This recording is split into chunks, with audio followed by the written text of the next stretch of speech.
बासायगिरि प्रभु जिसु ख्रिस्टनि मुङै साफ्रोम नायगिरि नोंथांमोनखौ खुलुमहरदों आरो लोगोसे बरायदों। अनजाग्रा नायगिरिफोर, दिनै नोंथांमोननो मोनसे बेबायदि सोमोनांथाव भिडिअ लानानै फैदों जि भिडिअआ आंखौबो गोहोम खोख्लैदों, आंनोबो गोबां आशीर्बादखौ होदों। दा बेयावखाय नोंथांमोननो बेखौ लानानै फैदों। अनजाग्रा नायगिरिफोर, सासे आइजो, जाय आइजोआ जोनोमनिफ्रायनो हिन्दुमोन आरो लोगोसेयैनो बिथाङा सासे हिन्दु धोरोमाव थानानै हिन्दुनि इसोरफोरखौ गोबां गोसो होनानै खुलुमनायमोन आरो रामखौ खुलुमदोंमोन, कृष्णखौ खुलुमदोंमोन। बेबायदिनो हिन्दुआव जेसेबांखिनि दङ जायखौ बिथांमोना इसोर होननानै बुङो, बैफोर गासैखौबो खुलुमग्रामोन। सासे गुरामि, जायखौ जों बुंनो हायो गुरामि होननानै, बेबायदि बेक्ति, बि आइजोआ मोनसे समाव जिसु ख्रिस्टखौ मोनबाय आरो दायो जिसु ख्रिस्टनि बाथ्रा बुङो आरो बिथांनि जिथु जिउनि सायख' गोबां सोमोनांथाव, गोबां आशीर्बाद गोनां। दा बिथाङा माबायदि जिसु ख्रिस्टखौ मोननो हाखो आरो गोदो माबायदिमोन, दायो माबायदि, दायो मा जाखो, बेफोर गासैखौबो नोंथांमोना मोननो हागोन, मिथिनो हागोन। दा बेवहाय भिडिअखौ जोबजासिम नायथारगोन। अनजाग्रा ख्रिस्टनि बिसाफोर, बिथांनि जिउ जारिमिनखौ खोनासंनायाव नोंथाङा माब्लाबाबो निराशा जानाय नङा। दान्दिसे समबो, से सेकेन्डनि थाखायबो नोंथाङा निराशा जानाय नङा। नाथाय मोनसेल' बाथ्राया बेनो, बे जिउनि जिथु जारिमिन, जिउ सायख'होनाय, बे जिउ सायख'होनाय जारिमिन बुंनाया जाहैबाय हिन्दी रावाव जागोन। मिजिंथिदों नोंथांमोना हिन्दी रावखौ गोबाङानो बुजिगौ आरो गोबाङा जुदि बुजिजोबाब्लाबो एसेब्लाबो बुजिगौ। नाथाय नाजागोन बुजिनो थाखाय, सोरबा जुदि बुजियाब्ला। नाथाय नोंथाङा बे भिडिअखौ नायोब्ला, बिनि बाथ्राखौ खोनासङोब्ला नोंथाङा जिउआव गोबां आशीर्बाद मोनगोन, बे हले 100% गेरान्टि। दा बेयावहाय भिडिअखौ नायदो, जोबनायाव फंनैसो बुंनानै फोजोबहैगोन। मैं एक हिंदू परिवार से विश्वास में आई हूँ। मैं भारत में, इंडिया में जब रहती हूँ तो मेरे माँ बाप, मेरे जो क्या बोलते हैं, नाना नानी, सब लोग हिंदू परिवार में से थे। बचपन से लेकर मैं रामायण, महाभारत, ये तो सब आपने सुना होगा। हाँ, तो वो सब कुछ बचपन से लेकर उनसे सीखती हुई, पढ़ती हुई मैं आगे बढ़ती हुई आई। हर रोज़ मंदिर जाना, ये सारी चीज़ें मेरे जीवन में थी।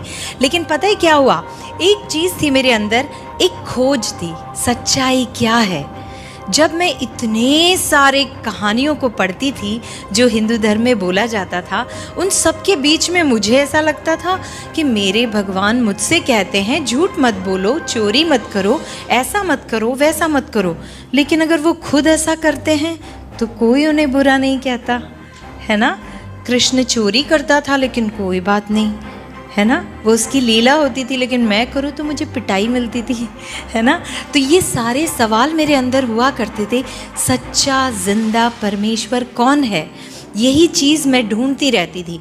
और उसके बाद क्या हुआ, एक समय में मेरे साथ ऐसा हुआ, मेरे नाना ने मुझे बताया कि ये जो सारी कहानियाँ हैं वो इसलिए लिखी हुई हैं किताबों में ताकि आप अपनी ज़िंदगी को अच्छा कर सकें। आप पाप नहीं करो, गलती ना करो, दूसरों को परेशान ना करो।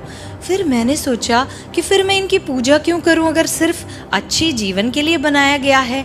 अगर वो स्वर्ग में रहते हैं तो मैं स्वर्ग में क्यों नहीं रह सकती, मुझे क्यों नहीं लेके जाएंगे वो। मुझे ये सारी सवाल मेरे मन में हुआ करते थे। तो उस वक्त क्या हुआ कि एक दिन मैं 5वीं क्लास में, 5th स्टैंडर्ड में पढ़ती थी। तो उस वक्त मैं बिल्कुल निराश हो गई थी कि कोई मेरी प्रार्थना नहीं सुनता, कोई मुझे जवाब नहीं मिलता। मैं रोज़ मंदिर जाती हूँ, मैं रोज़ प्रार्थना करती हूँ, मैंने कभी ईश्वर को देखा क्यों नहीं अब तक। तब मैंने क्या किया, 3 बजे के करीब, बहुत खेल खेल के आने के बाद में मुझे बहुत भूख लगी। मैंने बैठकर ऊपर की तरफ देखा और पहली बार ईश्वर का नाम नहीं लिया, लेकिन मैंने कहा अगर कोई जिंदा परमेश्वर है, अगर कोई सच्चा परमेश्वर है तो मुझे कुछ खाने के लिए दे दे। 5वीं क्लास में पढ़ने वाली बच्ची ने ये प्रार्थना की और पता ही क्या हुआ, 2-3 मिनट के अंदर मेरे पास में जो केले का पेड़ था उसके ऊपर एक कौवा आके बैठा। कौन आके बैठा? कौवा आके बैठा। और उस कौवे की चोंच में येलो कलर की पूरी थी। पूरी खाते हो ना आप? हाँ, एक पूरी थी। और उस बच्ची ने कुछ नहीं सोचा ये गंदा है, अच्छा है, कुछ नहीं सोचा। उसने सोचा काश वो पूरी मुझे मिल जाए, अगर मैं उस कौवे के पीछे भागी तो वो तोड़ जाएगा। तो मैंने सोचा काश वो पूरी मुझे मिल जाए, और मैं वहीं बैठी रही। और पता है क्या हुआ, वो कौवा मेरे ऊपर से उड़ा और उस पूरी को मेरी गोद में डाल दिया। और उस पूरी को जब मैंने अपने हाथ में उठाया वो गरम था। कौवा कभी गरम खाना नहीं उठा सकता अपने मुंह में। मुझे नहीं पता कि किसने वो पूरी बनाई थी, किसने कौवे को दिया था, और मैंने उस पूरी को खा लिया। और उस वक्त पहली बार मुझे ऐसा लगा कि कोई ना कोई है जो मेरी प्रार्थना सुनता है। वो मेरा पहला प्रेयर था जो पूरा हुआ।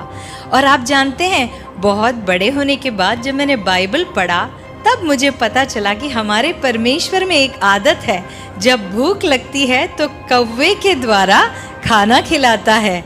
तो वही चीज़ उसने मुझे 5वीं कक्षा में दिया था। आप सोच कर देखिए, उस वक्त मेरा विश्वास तो ज़रूर जागा, लेकिन मुझे पता नहीं था कि सच्चा ईश्वर कौन है।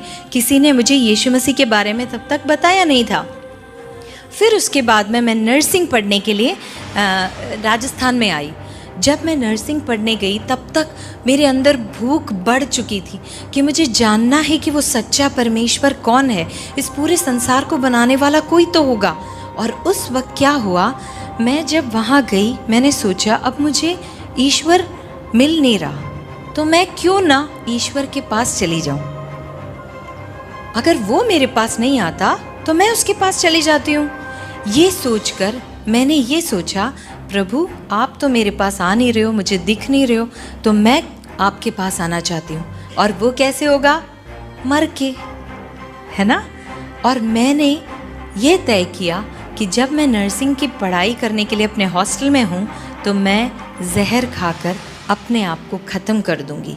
और मैंने ये सोचा मरने के बाद तो ऊपर वाले से मिलना ही पड़ेगा, तब मुझे पता चल जाएगा ये कौन है और उसने मुझे क्यों बनाया है, क्यों इस संसार में ला के रखा है, और रखा है तो बताता क्यों नहीं कि मेरा उद्देश्य क्या है, पर्पस क्या है लाइफ का। ये जानने के लिए मैं अपने हाथ में पॉइज़न लेकर घूमने लगी। आपको पता है, जब मैं नर्सिंग कॉलेज में जब मेरा दाखला हुआ, 1 महीने के अंदर मैंने सोच लिया था कि मैं अपने आप को ख़त्म कर दूंगी। मेरे जो साथ में जितने भी बच्चे थे वो सारे अपने अपने घर चले गए ताकि वो अपना सामान लेकर आ सके, लेकिन मेरे मम्मी पापा तो सामान सारा लाके मुझे हॉस्टल में छोड़ दिया था। तो इसलिए मैं अकेली हो गई।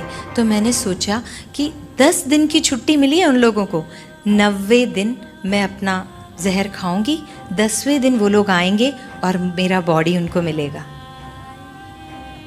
देखिए, मेरे अंदर ये प्यास थी उस सच्चाई को जानने की कि वो सच्चा परमेश्वर कौन है। मैंने अपना जहर लेकर संभाल कर रखा अपने रूम में। उसी रात को, 90 दिन के रात को, मेरी एक सीनियर सिस्टर ने मुझे आकर बोला, बेटा तुम अकेले क्यों बैठे हो, हमारे यहाँ नीचे प्रार्थना होती है, आप हमारे साथ चलो, सिर्फ गाने वाने सुन लो और प्रार्थना करके वापस आ जाना। मैंने कहा ठीक है, मरने से पहले थोड़े गाने सुन लेते हैं। फिर मैं नीचे उनके पास गई और वहाँ जाकर मैंने प्रार्थना सुनी और उन्होंने अपने वचन में ये बताया कि हम तो स्वर्ग के निवासी हैं, ये पृथ्वी तो हमारा रास्ता है। मैंने सोचा मेरी जैसी लड़की, इतनी गुनाह पाप गलती सब हुई होगी उसके जीवन में, कैसे इतनी कॉन्फिडेंट है कि वो स्वर्ग जाएगी। फिर मैंने वो दीदी से जाकर पूछा कि दीदी आपको इतना विश्वास क्यों है कि आप स्वर्ग जाओगी, मेरा प्रभु तो मुझे नहीं ले जा सकता स्वर्ग क्योंकि मैंने पाप किया है। तब वो दीदी ने मुझसे कहा कि मेरे यीशु मसीह ने, यानी कि आपके यीशु मसीह ने उनके लिए एक रास्ता तैयार किया है कि जहाँ पर वो रहे वहाँ पर आप भी रहो। और जब मैंने ये सुना, जो सपने में भी स्वर्ग के बारे में नहीं सोच सकती थी, मैंने सुना तो मुझे बड़ा गुस्सा आया। मैंने कहा यीशु मसीह, आपके जैसा गंदा खुदा मैंने कभी नहीं देखा। आपने क्रिश्चियंस के लिए रास्ता बनाया और मुझे भूल गए, सारे हिंदुओं को भूल गए, सारे मुस्लिमों को भूल गए, बाकी बुद्धों को भूल, सारे लोगों को आप भूल गए, सिर्फ क्रिश्चियंस के लिए बनाया। मुझे बड़ा गुस्सा आया। लेकिन वो दीदी ने मुझे कहा ऐसा नहीं है, उसने ये सारा रास्ता मनुष्य जाति के लिए बनाया, किसी और जाति के लिए नहीं, मनुष्य जाति के लिए बनाया। तो मैंने पूछा क्या मैं भी उस स्वर्ग में जा सकती हूँ? तो उन्होंने कहा अगर तुम आज विश्वास करोगी तो परमेश्वर तुम्हें स्वर्ग का अधिकारी बनाएगा। तो मैंने उनसे पूछा मैं इसके लिए क्या करूं? मैं पहाड़ चढ़ूं, मैं 1000 नारियल फोड़ूं, मैं लड्डू चढ़ाऊं मंदिर में, क्या करूं? क्योंकि मैंने आज तक यही सब किया हुआ था।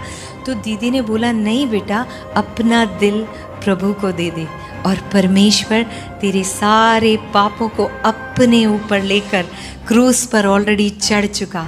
इसीलिए जब तू विश्वास करे तो तेरा घराना उद्धार पाएगा। मैं उस वक्त विश्वास नहीं कर सकी कि ऐसा भी कोई प्रेमी परमेश्वर है जो मेरे गुनाहों को अपने ऊपर लेने के लिए तैयार है।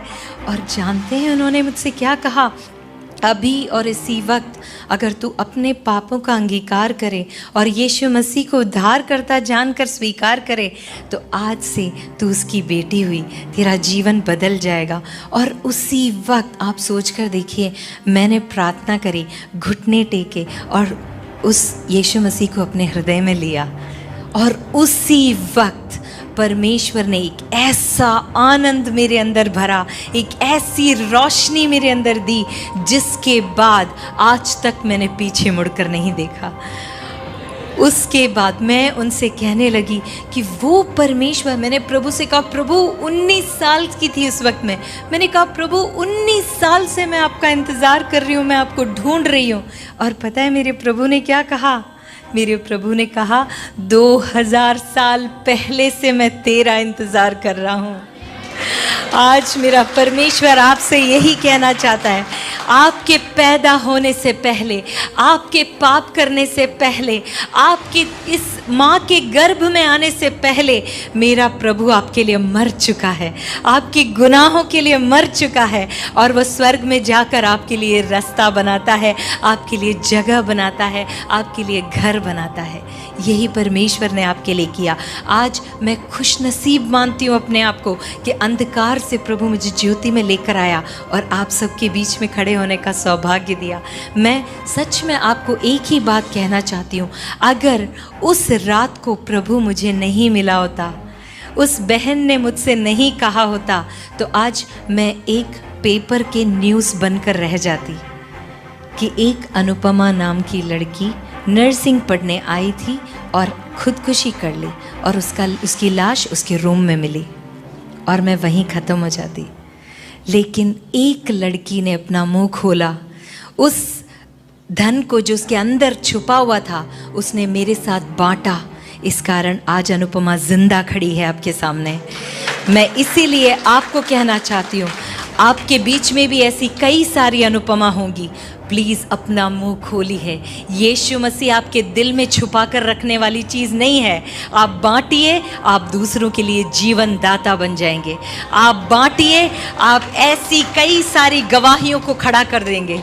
ऐसे इस तरह से परमेश्वर ने मुझे बचाया और उसके बाद प्रभु ने सिर्फ मुझे नहीं, मेरे माँ बाप को, मेरे छोटे भाई को, मेरे परिवार को पूरा बचा लिया और आज सब विश्वास में हैं, सब प्रभु की महिमा करते हैं। जागायजेननायावनो आं नोंथांमोननो बुंदोंमोन दि जे बिथांनि जिथु जिउ जारिमिन, गोबां सोमोनांथाव जिउ जारिमिन, गोबां आशीर्बादजों बुंफबनानै थानाय जिउ जारिमिन होननानै थारैनो आसा खालामदों नोंथांमोना बिथांनि जिउ जारिमिनखौ खोनासंनानै गोबां आशीर्बाद मोनबाय होननानै। नोंथाङा से सेकेन्डनिबो बोरिं जायाखै होननानै आं सानदों। अनजाग्रा नायगिरिफोर, नोंथाङा बिथांनि जिउ जारिमिनखौ मोनथिनानै, जिउ जारिमिनखौ खोनासंनानै, उइटनेसखौ मोननानै नोंथाङा मा सानखो, नोंथाङा मा सोलोंखो कमेन्टआव मोनथिहोगोन।